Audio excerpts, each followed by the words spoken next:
Nakakuha umano si Senador Rodante Marcoleta ng 500 million pesos na halaga ng allocables ayon kay Senate Blue Ribbon Committee Chairman Ping Lacson. Sabi ni Lacson, bata ito sa dokumentong nanggaling sa abogado ni yumaong dating DPWH Undersecretary Maria Catalina Cabral.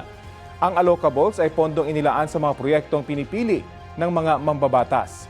Ayon kay Lacson, hindi pa kasama si Marcoleta sa mga inirekomendang imbestigahan ng Ombudsman. Hindi pa anya kasi naiugnay ang allocables daw ni Marcoleta sa questionabling flood control projects. Pumalag naman si Marcoleta sa mga pahayag ni Lacson kaugnay sa allocables, lalo na't hindi naman anya naglabas ng mga dokumento si Lacson para patunayan ito. Actually, 1.5 billion daw yung hinihingi. 500 lang yung binigay. Merong handwritten. Obviously, napagbigyan, care of na eh. Apo, okay. Ngayon, yung projects na yon may listahan. Gusto naming malaman, baka merong ghost doon. Yun ang mali. Ako rin nanghingi ng halagang 1.5 billion na mga proyekto kapalit ng pag-confirm sa appointment ni Secretary Bonoan.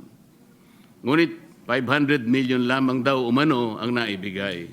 Paraan lamang niya ito upang maipilit ang kanyang naratibo laban sa akin. Hindi na po ito paghahanap ng katotohanan.